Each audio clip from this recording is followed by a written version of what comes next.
नमस्कार दोस्तों, भारतीय इतिहास के वीडियो लेक्चर में आपका हार्दिक स्वागत है।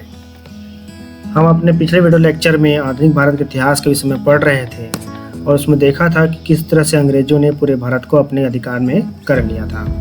आज हम देखेंगे ब्रिटिश कालीन अर्थव्यवस्था।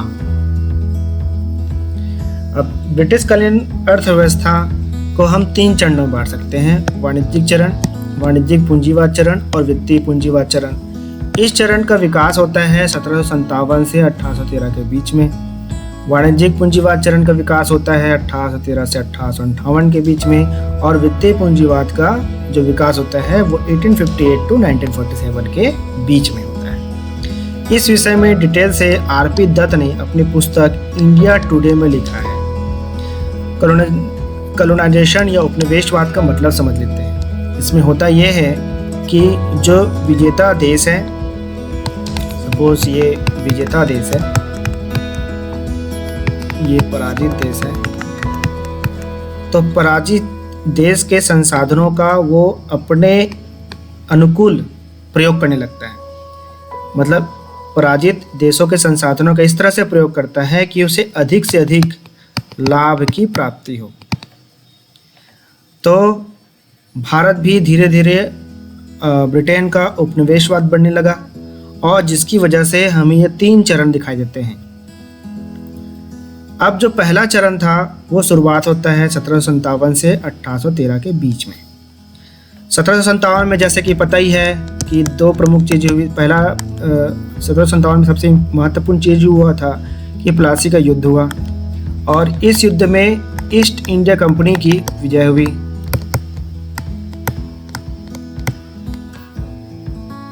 ईस्ट इंडिया कंपनी की विजय हुई। विजय होने की वजह से अब बंगाल जो उस समय धनाढ्य प्रदेश था उसके इकोनॉमी पर इनका कंट्रोल स्थापित हो गया।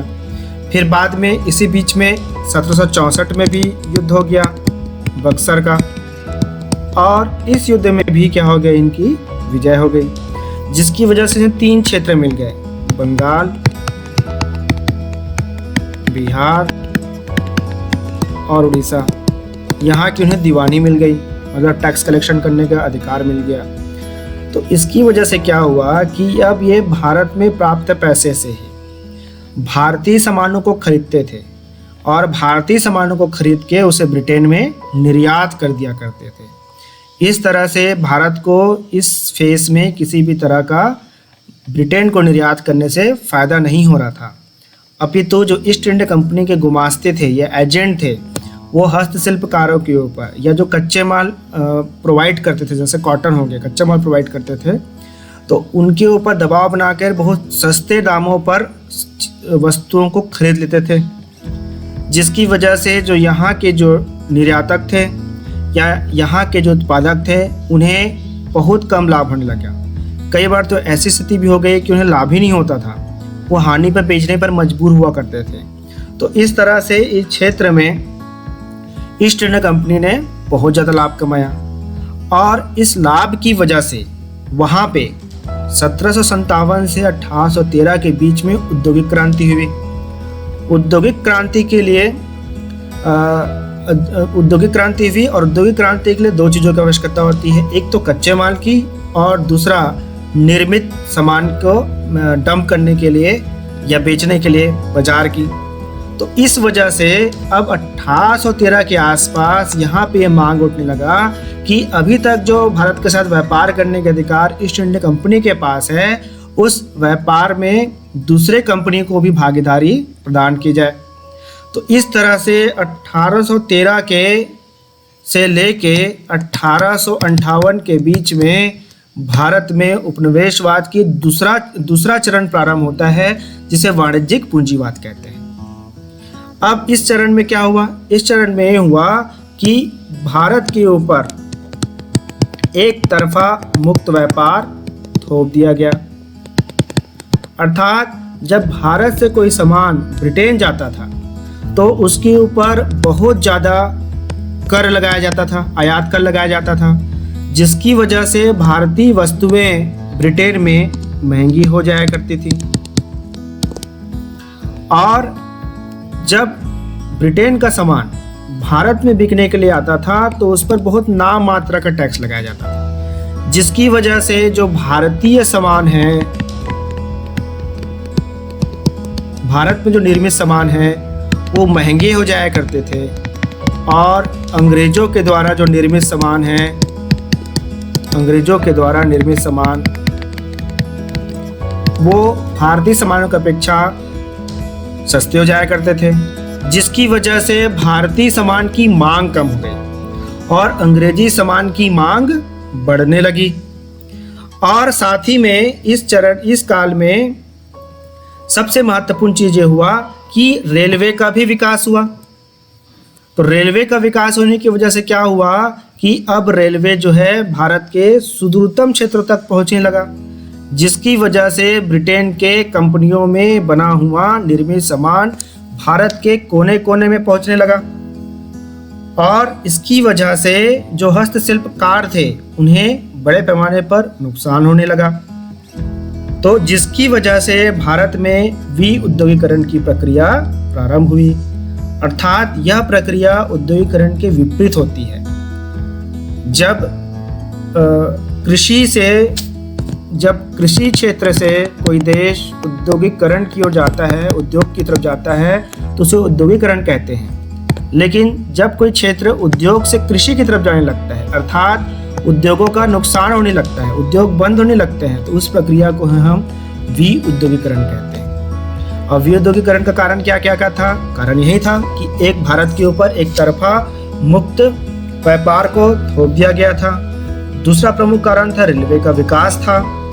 तो इन दोनों कारणों की वजह से अब भारत में विउद्योगीकरण की प्रक्रिया प्रारंभ हो गई और यहाँ के जो हस्तशिल्पकार थे वे धीरे धीरे बेरोजगार होने लगे। तो जिसकी वजह से अब भारत में विउद्योगीकरण की प्रक्रिया और ज्यादा तेज होने लगी। अब 1858 से लेके 1947 तक उपनिवेशवाद का तीसरा चरण चालू होता है, जिस चरण को हम वित्तीय पूंजीवाद के नाम से जानते हैं।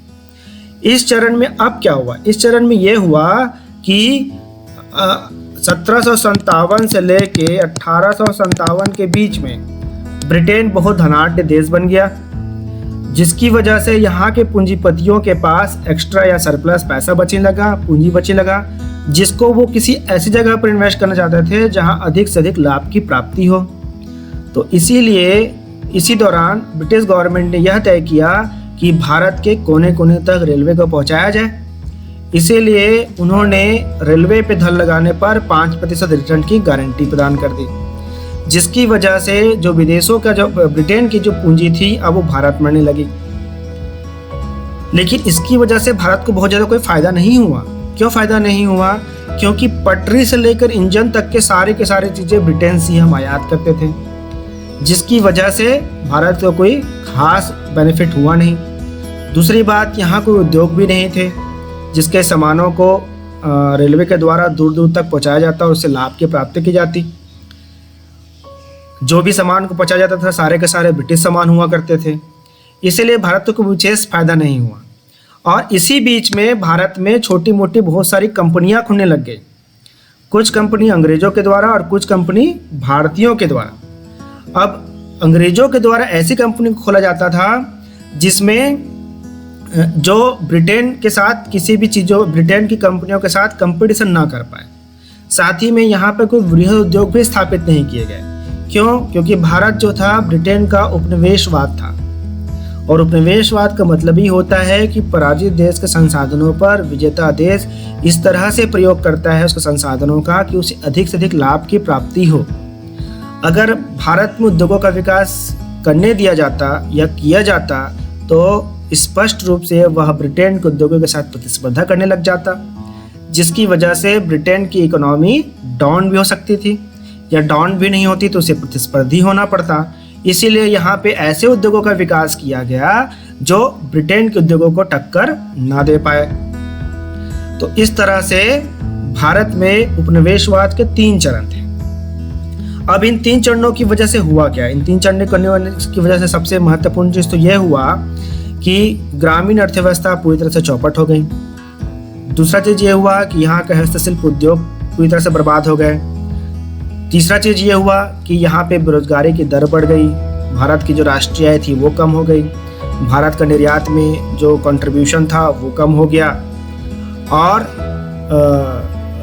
और ये हुआ कि अब जब शहरों से लोग गांवों की ओर पलायन करने लग गए तो कृषि भूमि पर अधिक से अधिक दबाव पड़ने लगा, जिसकी वजह से अकाल की जो फ्रीक्वेंसी जो होती है वो बढ़ने लग गई, जिसकी वजह से भी बहुत सारे भारतीयों की मौत होने लगी। तो इस तरह से ब्रिटेन की अर्थव्यवस्था ने भारत का शोषण करना प्रारंभ किया। अब इसके शोषण करने में जो एक और तत्व था जिसने महत्वपूर्ण भूमिका निभाई वो थी भू राजस्व व्यवस्था, जिसके विषय में हम अगले वीडियो लेक्चर में चर्चा करेंगे। तब तक के लिए धन्यवाद।